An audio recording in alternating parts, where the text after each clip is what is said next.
Bonjour à tous et bienvenue sur l'antenne française de Radio Taïwan International. Nous sommes aujourd'hui 3 en studio avec François-Xavier Boulet, Florian Dai et moi-même, Lisa Dufaux, pour vous présenter ce nouveau On en parle à Taïwan de ce dimanche 21 septembre. Bonjour. Bonjour. Et avec des sujets divers et variés comme d'habitude. Voilà, alors moi par exemple, je vous parlerai d'une pétition qui a été adressée au ministère de l'Éducation et qui vise à réduire et décaler les horaires de classe à l'école. J'en dis pas plus parce qu'on en revient en détail tout de suite. Et moi, je vous parlerai de... C'est pas toi qui parles alors. C'est la guimbarde qui parle. D'accord. Voilà, la guimbarde revient à Miaoli la semaine prochaine et donc je vous parlerai en détail du programme. D'accord. Et moi, puisqu'on est aujourd'hui dans le mois des fantômes et le dernier jour du mois des fantômes, je vous parlerai des cérémonies de Pudu un petit peu inhabituelles qui ont pu être observées pendant ce mois à Taïwan. Ok. Alors, on commence par Eh bien, puisque l'école. c'est la rentrée Voilà. et l'école. C'est la rentrée. Alors la rentrée, oui, elle est faite depuis déjà 2 bonnes semaines pour les primaires, collèges, lycées et certaines universités. D'autres ont repris seulement cette semaine et d'autres reprendront encore plus tard. C'est la joie de la vie étudiante. Non, alors la pétition, elle concerne primaire, collège, lycée. Et c'est une pétition publique qui a été déposée, vous savez, sur les plateformes qui existent depuis quelques années maintenant de ce qu'on appelle la participation en ligne pour les politiques publiques, qui permettent à tout un citoyen, en fait, de proposer quelque chose, une pétition, une réclamation, une demande. Et si on réunit un certain nombre de signatures dans un laps de temps donné, alors les autorités publiques doivent prendre en considération la demande, en tout cas l'évaluer et apporter une réponse. Et la pétition d'aujourd'hui, si on en parle à Taïwan, c'est parce qu'elle a atteint 10 000 signataires qui se sont réunis en moins d'une semaine pour modifier les horaires de classe en collège et lycée. Alors, C'est modeste. Voilà, c'est modeste, mais ça oblige, d'après les réglementations relatives à la participation en ligne des citoyens, comme cela, aux politiques publiques, ça oblige le ministère de l'Éducation à donner une réponse. Alors, le ministère de l'Éducation va étudier le dossier et y répondre le 14 novembre. Je dis déjà qu'il s'est engagé à répondre puisque c'est ce qui est dit cette semaine. Mais quelle est cette pétition ? Alors, la nature de la proposition, c'est de modifier les horaires de classe de manière suivante, c'est-à-dire les décaler un peu plus tard. Au lieu de rentrer à 8h du matin, c'est trop tôt, parce que les gamins dorment, évidemment, et on propose de commencer les cours à 10h. Et de terminer non plus à 17h, mais à 16h. Donc là, c'est pour les horaires moyennes de classe, parce qu'en primaire ou dans certaines classes, c'est pas tout à fait non plus du 8h-17h. Donc, ils veulent décaler... 3 heures par jour en moins, ça fait beaucoup. Ça reste une moyenne. Hein. Pour certains, Ouais. ça serait que 1 à 2 heures de moins, mais c'est vrai qu'ils veulent réduire la journée scolaire à 6 heures d'enseignement par jour et commencer à 10 heures. Alors, les justifications de ces propositions, c'est tout d'abord principalement recentrer les cours sur ce qui est essentiel, donc supprimer certains cours non essentiels qui rajoutent du stress et de la fatigue aux élèves, et surtout pour le bien-être et le développement des enfants qui manquent déjà de sommeil à Taïwan, commencer plus tard pour leur permettre d'avoir un sommeil plus long et une meilleure efficacité d'apprentissage à l'école parce qu'ils seront mieux concentrés. Il n'y avait pas eu des études qui montraient que justement le rythme des enfants, ça commençait un petit peu plus tard, donc ça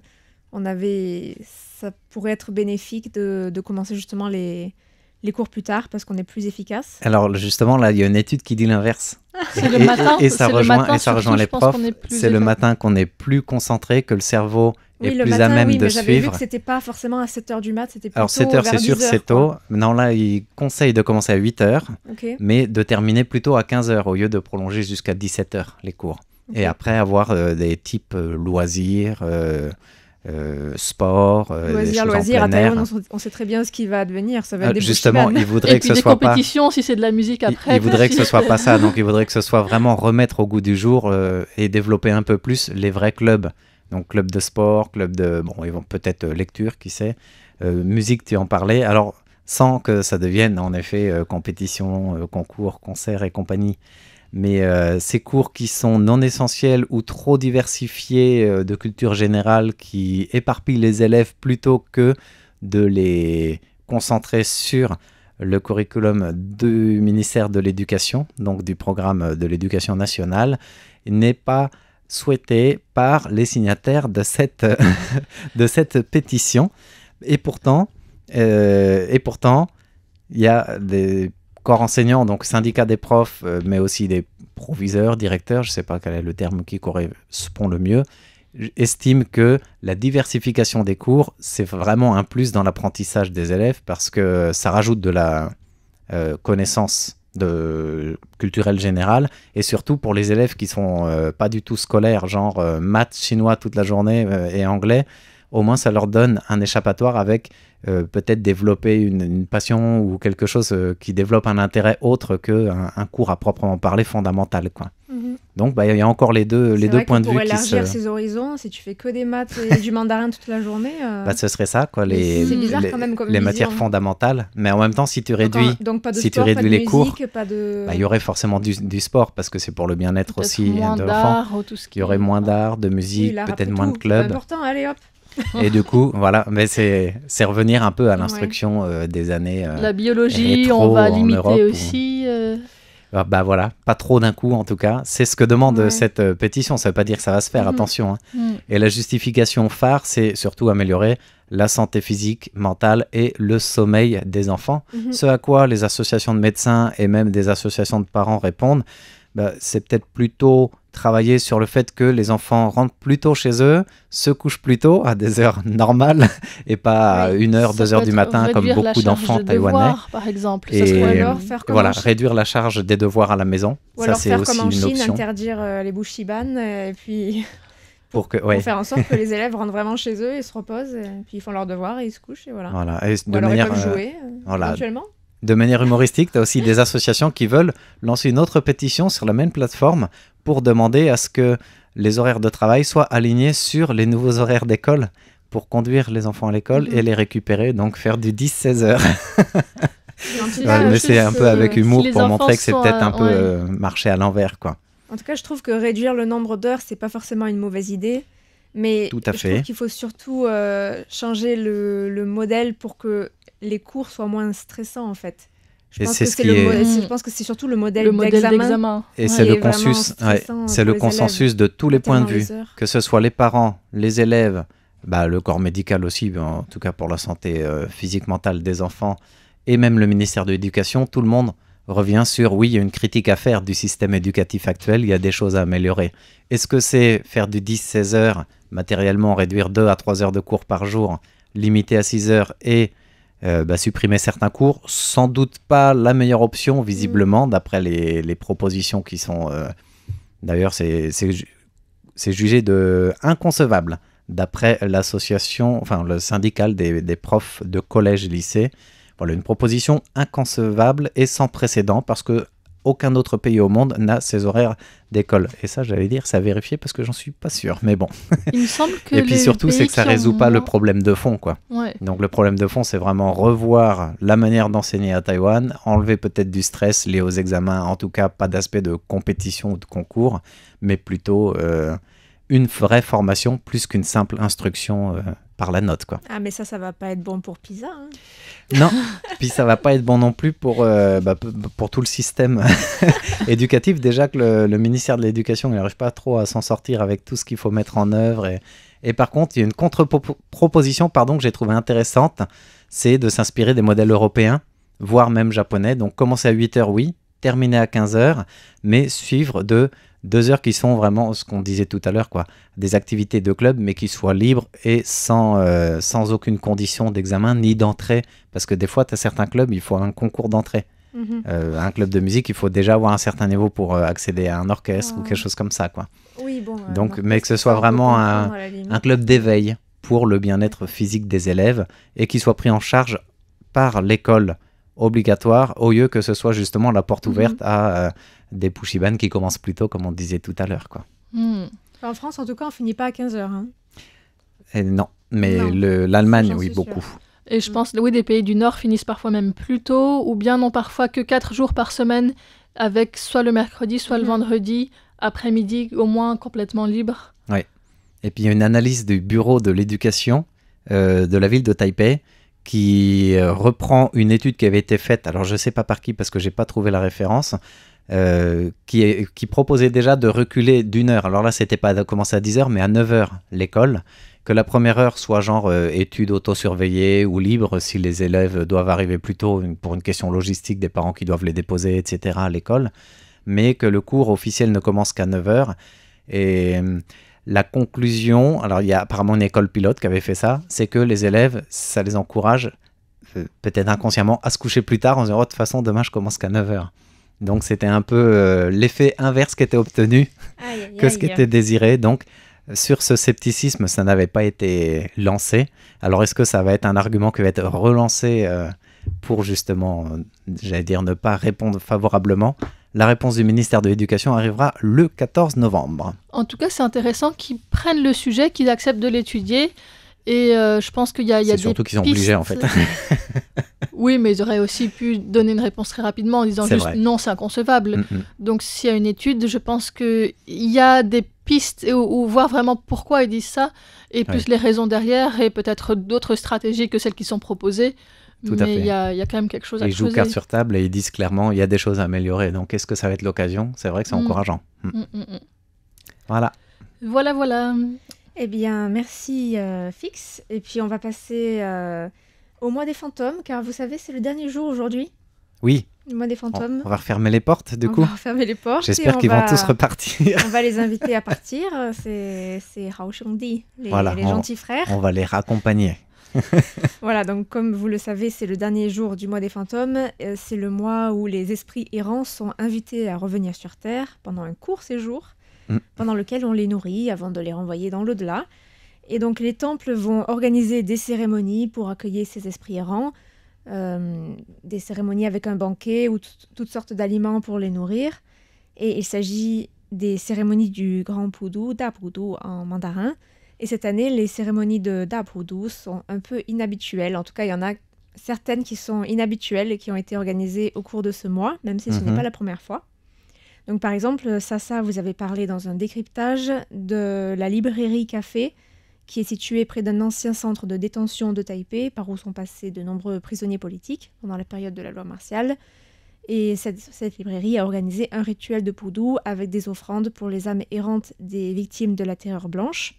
D'accord. Et en effet, les âmes errantes, donc ce ne sont pas celles des ancêtres qui sont morts paisiblement dans leur lit de vieillesse ou de maladie, ce sont celles qui sont mortes d'une malmort, avec un accident, un meurtre, une mort brutale, précoce, une noyade, tout ce genre de choses. Et effectivement, les victimes de la terreur blanche, donc beaucoup de gens ont été exécutés injustement après un procès militaire ou tout simplement fusillés sans autre forme de procès, rentrent bien dans cette catégorie, et d'autant plus que pour beaucoup, le corps n'a jamais été retrouvé. Donc on les honore pendant cette cérémonie.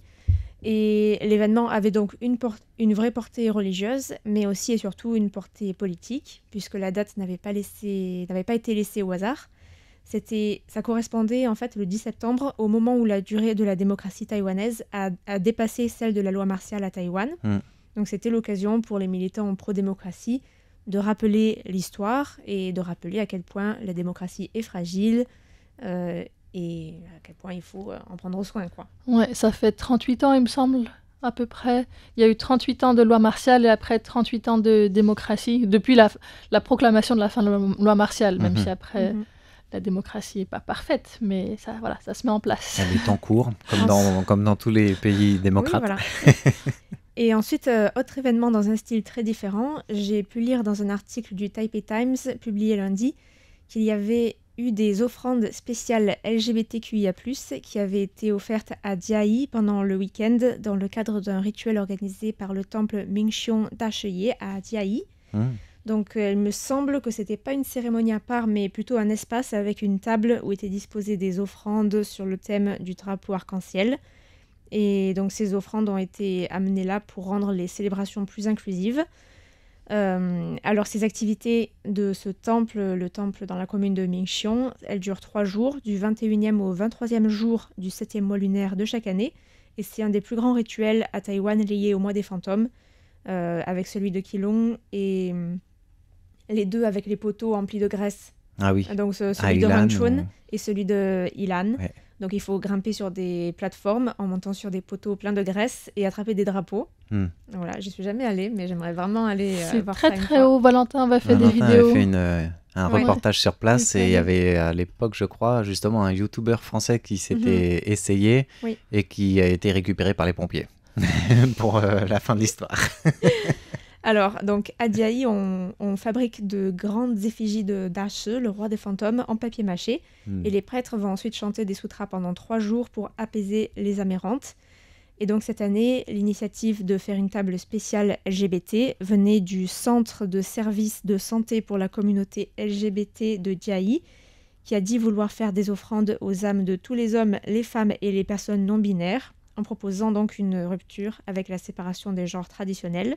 Donc il y avait des fleurs de lotus pliées en origami aux couleurs de l'arc-en-ciel, des offrandes de nourriture arrangées pour former aussi un drapeau arc-en-ciel, et une scène drag queen, je cite, pour remplacer la traditionnelle scène dédiée aux effigies de papier. Donc les organisateurs ont expliqué avoir cherché à rendre l'organisation du festival plus inclusive, en offrant une reconnaissance de la diversité des communautés. Et donc dans ce cas particulier, il me semble que c'était plus un acte symbolique et politique et moins un acte religieux en tout cas. Voilà. Et enfin, dans un tout autre domaine, il y a eu une 3e cérémonie hors du commun puisque le zoo de Taipei a carrément contacté le temple de Zhongxun pour organiser un rituel au zoo pour rendre hommage aux animaux décédés. D'accord. Alors, les amérantes animales. Voilà, donc le zoo a préparé de la nourriture pour les animaux qui a été disposée en offrande pour honorer les animaux qui étaient morts au cours des 2 dernières années. Donc ça comprenait Meidai, un éléphant africain qui a dû être euthanasié en juin après avoir eu un problème à la jambe et de la fièvre. Enfin, il ne pouvait plus se lever, donc en tout cas l'état ne s'améliorait pas, donc on l'a euthanasié. Ensuite, il y a un ours brun du nom de Xiao Xiao qui souffrait d'un cancer et qui a aussi dû être euthanasié. Et enfin, un rhinocéros blanc, Ximin, qui a eu des problèmes d'appétit en janvier 2024 et qui avait perdu 300 kilos en 1 an. Oui, c'est beaucoup. Même si un rhinocéros en a sous la peau, là, ça, 300 en 1 an, sacrée cure d'amincissement. Ouais. Et donc, il est décédé à l'âge de 44 ans. Donc le but de cette cérémonie, c'était non seulement d'honorer l'esprit de ces animaux, mais aussi, selon le zoo, d'aider les visiteurs, je cite, à apprécier la valeur de la vie et à avoir hâte des nouveaux commencements. D'accord. Et là, pareil, en fait... à accueillir les nouveaux animaux qui vont peut-être remplacer ceux qui sont partis. Et pareil, en fait, ils ont choisi les animaux qui ont une fin plus difficile et une mort violente, quoi. C'est vrai. D'accord. Et puis les plus gros aussi, peut-être les plus connus, parce qu'ils n'ont pas pris des petits singes des petits oiseaux. Ou des oiseaux. Oui, voilà. Ouais. En tout cas, c'était là aussi une activité plus... symbolique ou... Promotion, promotion du zoo aussi. En fait, le zoo, il organise aussi des cérémonies, même pour les anniversaires, par exemple, des gros animaux, bien sûr. Là, pareil, pas des petits oiseaux. D'accord. Voilà, ça s'inscrit dans cette continuité. Oui. Donc j'ai trouvé que c'était intéressant. En tout cas, il y a toutes sortes de cérémonies qui apparaissent, des cérémonies plutôt innovantes au cours des dernières années. Aujourd'hui, il y aura aussi beaucoup de cérémonies donc à minuit, c'est ça, lors du refermement des portes.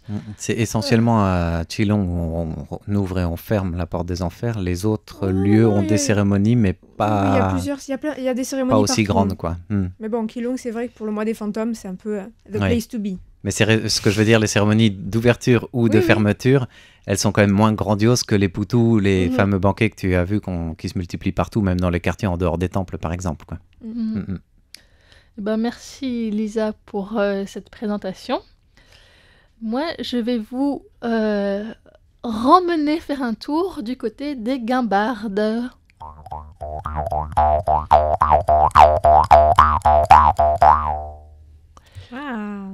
Donc l'an dernier, je vous avais parlé assez longuement dans une série d'émissions d'un festival de guimbardes qui a eu lieu à Miaoli en novembre.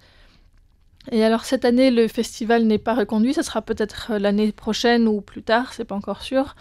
Mais c'est le bureau des autochtones de la municipalité de Miaoli qui a profité de la vague d'engouement que ça avait généré pour organiser une série d'activités, la plupart étant donc le week-end prochain, du vendredi 26 au dimanche 28 septembre. Alors, comme c'est organisé plutôt de manière officielle, eh bien, il y aura un forum donc dans une université, l'Université nationale unie à Miaoli. Et puis, il y aura aussi des ateliers, donc centrés surtout, à la fois le forum et les ateliers, sur les guimbardes d'Asie du Sud-Est, de Taïwan et des îles du Pacifique. Oui. Alors, les guimbardes, est-ce que vous savez où il y en a un petit peu dans le monde ? Un peu partout. C'est ce que j'allais dire. Oui. Bingo. Partout, sur tous les continents, je crois. Du nord au sud de l'Asie, en Océanie, en Europe, dans les Amériques, un petit peu en Afrique, mais moins quand même, j'ai l'impression. Et donc, voilà. Mais je ne savais pas qu'il y en avait dans les îles du Pacifique. J'aurais moins dit cette région, mais ok.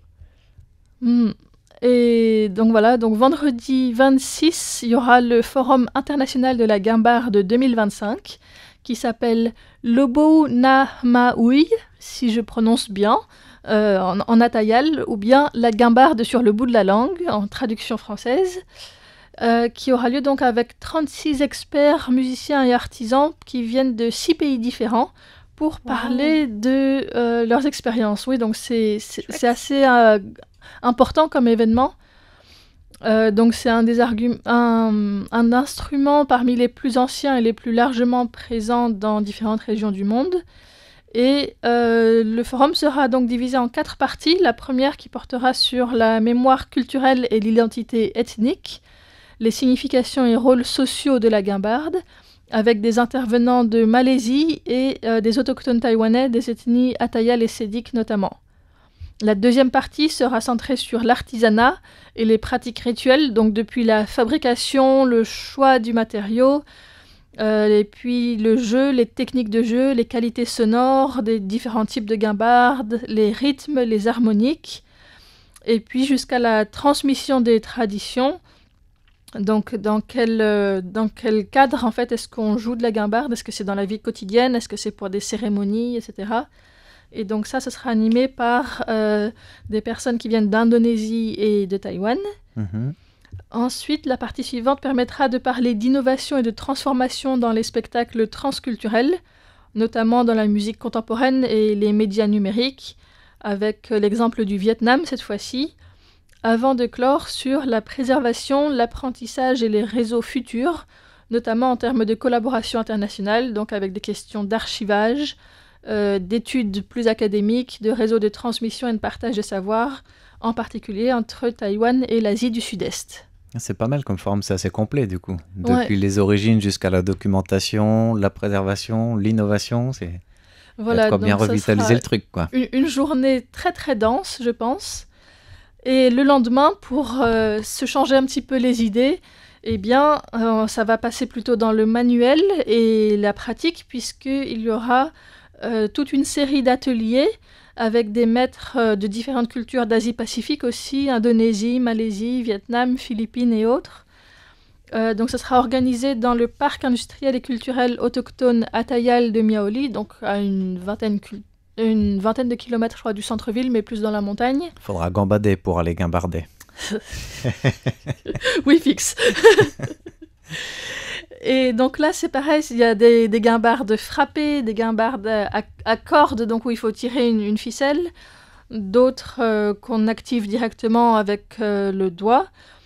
Il y en aura en bambou, en métal, en différents matériaux, donc on pourra apprendre à la fois à en jouer, en essayer certaines, découvrir des instruments, mais aussi, pour certains ateliers, en fabriquer soi-même.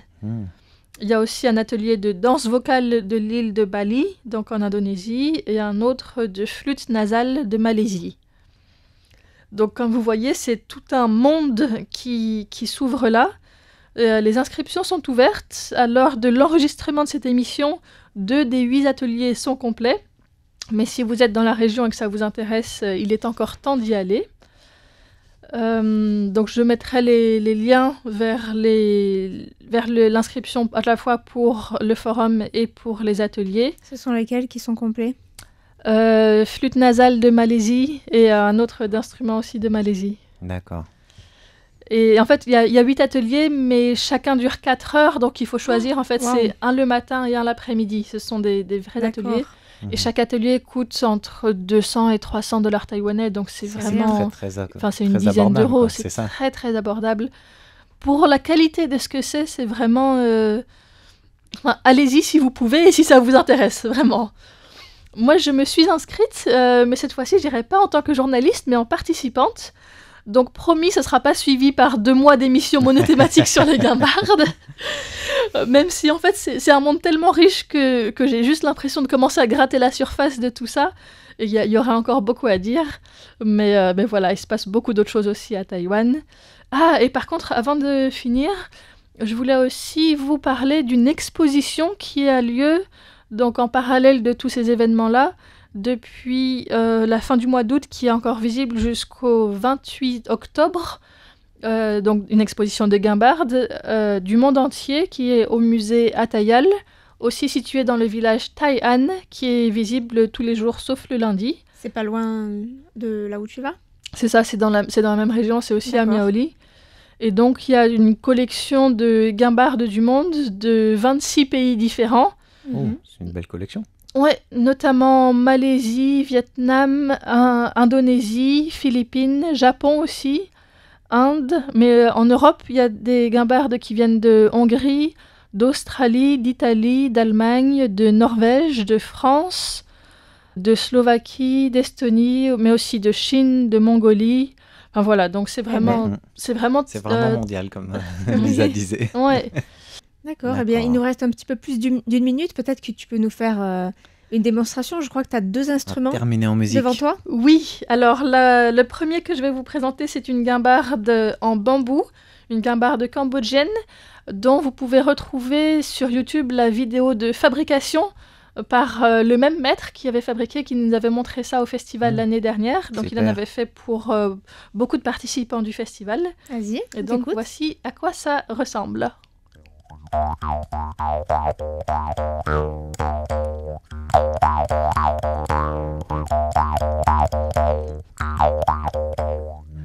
Ok.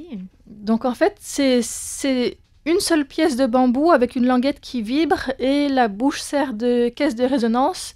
Et donc on peut jouer sur le rythme avec les doigts ou la force, mais aussi beaucoup sur la tessiture du son en modifiant la position de la langue et la forme de la bouche. Et la deuxième, vas-y. Et la deuxième...